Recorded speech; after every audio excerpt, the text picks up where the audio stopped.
Praise the lord. దేవుని ప్రజలైన ఇశ్రాయేలీయులు యెహోవా దృష్టికి దోషులైనప్పుడల్లా దేవుడు వారిని వారి శత్రువుల చేతికి అప్పగిస్తూ వచ్చాడు అన్న విషయమును పరిశుద్ధ గ్రంథంలో మనము చాలాసార్లు చాలా చోట్ల చదువుతూ ఉంటాము. తన ప్రజల అవిధేయత వలన శత్రువు చేతికి చిక్కినప్పుడల్లా దేవుడు వారి విడుదల కొరకు, వారిని విడిపించుట కొరకు ఒక నాయకుడిని ఏర్పరచడం దేవుడు అన్నది ఇశ్రాయేలు ప్రజల చరిత్రలో మనం చూస్తాము. న్యాయాధిపతుల కాలంలో ఇశ్రాయేలీయులను దేవుడు 40 సంవత్సరములు ఫిలిష్తీయుల చేతికి, ఫిలిష్తీయుల అధికారమునకు వారిని అప్పగించాడు. తన ప్రజలైన ఇశ్రాయేలీయులు ఫిలిష్తీయుల చేతిలో ఉన్నప్పుడు ఫిలిష్తీయులను నశింపచేయడానికి దేవుడు సంసోనును తల్లి గర్భంలోనే ఏర్పరచుకొని తన కొరకు నాజీరు చేయబడిన వ్యక్తిగా దేవుడు సంసోనును సిద్ధపరిచినాడు. ఈ విషయము న్యాయాధిపతులు 13వ అధ్యాయము 5వ వచనంలో ఇది మనకు స్పష్టంగా కనపడుతుంది. సంసోను ఫిలిష్తీయుల చేతిలో నుండి ఇశ్రాయేలును విడిపించడానికి దేవునికి ఉపయోగపడే ఒక నాజీరు చేయబడిన వ్యక్తిగా ఉండి తాను దేవుని శక్తిని, దేవుని సామర్థ్యమును, దేవుని సన్నిధిని కోల్పోయి కొంతకాలము ఫిలిష్తీయుల బందీలో ఉండటానికి ప్రధానమైన 2 కారణాలు. ధర్మశాస్త్రానుసారముగా మరణించిన దానిని ముట్టుకున్న, తాకిన ప్రతి వ్యక్తి అపవిత్రుడిగా ఎంచబడతాడు. లేవి కాండము 21వ అధ్యాయం 1వ వచనంలో ఇది ఉంది. న్యాయాధిపతులు 14వ అధ్యాయము 8, 9 వచనములలో చనిపోయిన సింహపు కళేబరంలో ఉన్న తేనెను తాను తినటం ద్వారా దేవుని ఆజ్ఞను బట్టి తాను అపవిత్రుడిగా ఎంచబడినాడు. న్యాయాధిపతులు 13వ అధ్యాయము 4వ వచనంలో యెహోవా దూత అపవిత్రమైన దేనినైనను తినకుండుము అని సంసోను తల్లితో చెప్పినట్లు ఇక్కడ మనకు కనబడుతుంది. అంటే తనకు దేవుడు ఏ ఆజ్ఞనైతే ఇచ్చాడో ఆ దేవుని ఆజ్ఞను తను పాటించటంలో సంసోను తను తప్పిపోయాడు. రెండవ విషయము, న్యాయాధిపతులు 13వ అధ్యాయము 7వ వచనంలో యెహోవా దూత ఆ బిడ్డ గర్భమున పుట్టినది మొదలుకొని చనిపోవు వరకు దేవునికి నాజీరు చేయబడిన వాడై ఉండునని దేవుడిచ్చిన ఈ ఆజ్ఞను బట్టి సంసోను తాను చనిపోయే వరకు తన తల మీద ఉన్న జుట్టును కత్తిరించకూడదు. జుట్టును కత్తిరించుకోకుండా ఉండటం వలన తన జుట్టులో శక్తి ఏమీ లేదు, కానీ దేవుడిచ్చిన ఆజ్ఞలను తాను మీరుట వలనే, ఆజ్ఞాతిక్రమం వల్లనే తన శక్తిని కోల్పోయాడు. ధర్మశాస్త్రమును బట్టి తనకి ఇవ్వబడిన ఆజ్ఞలను పాటించినంతసేపు దేవుని శక్తిని, దేవుని సామర్థ్యమును సంసోను పొందగలిగాడు. ఎప్పుడైతే తాను దేవుని ఆజ్ఞలను పాటించడంలో తప్పిపోయాడో అప్పుడే తాను శక్తిహీనుడయ్యాడు. అపవిత్రమైన దేనిని ముట్టకూడదు, జుట్టును కత్తిరించకూడదు అని దేవుడు పెట్టిన నిబంధనను ఇక్కడ సంసోను మీరాడు. కాబట్టి తన శక్తిని కోల్పోయి ఫిలిష్తీయులను నశింపజేయడానికి దేవుని చేత ఏర్పరచబడిన ఈ వ్యక్తి శక్తిహీనుడిగా వారి చేతిలోనే బందీగా చేయబడ్డాడు.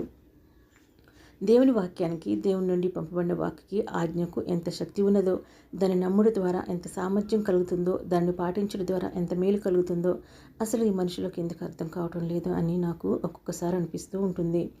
బైబిల్ నిఘంటువులో సంసోను అని పేరు నాశకుడు అని అర్థమును కలిగి ఉంది. నాశకుడు అని అంటే నశింపజేయవాడు అని అర్థం వస్తుంది. సంసోను జీవితం అంతా కూడా ఫిలిష్తీయుల ప్రజలతోనే ముడిపడి ఉండటం ఇక్కడ మనం చూస్తాము. తన తల్లిదండ్రులు సున్నతి లేని ఆ ఫిలిష్తీయుల స్త్రీలు వద్దు అని చెప్పిన తనకి ఆ ఫిలిష్తీయులకు చెందిన స్త్రీలంటేనే సంసోనుకు ప్రీతి, ప్రేమ, ఒక మక్కువ, ఇష్టము కలిగింది. సంసోను మనసు, తన హృదయము ఆ ఫిలిష్తీయుల స్త్రీలంటే ఎందుకు అంత ఇష్టంగా తన హృదయం రేపబడినదో ఇక్కడ 14వ అధ్యాయము 4వ వచనంలో మనకు కనబడుతుంది. అయితే ఫిలిష్తీయులకు ఏమైనా చేయుటకై యెహోవా చేత అతడు రేపబడిన మాట ఈ వాక్యమును నేను చదువుతూ ఉన్నప్పుడు నాకు అనిపించింది.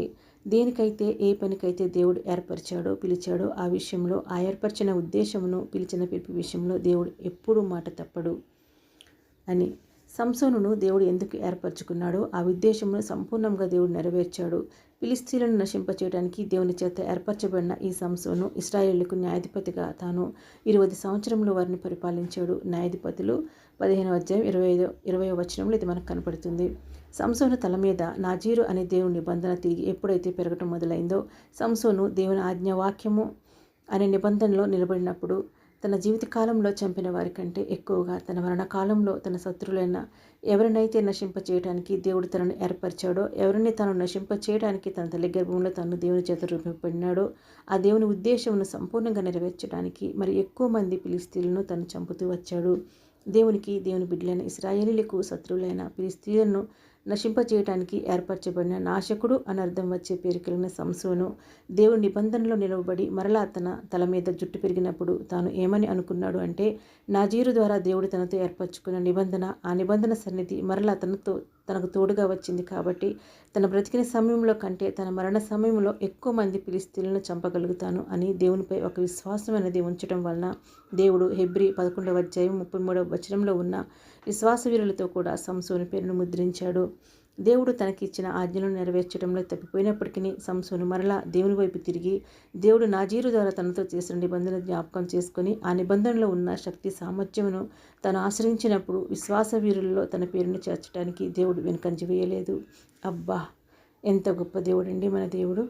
మీ జీవితంలో కూడా దేవుని ఏర్పాటు, దేవుని ఉద్దేశం ఇది అన్నట్లు ఏ విషయంలోనైనా దేవుడు మీతో తన వాక్యం ద్వారా ఒక నిబంధన చేశాడా?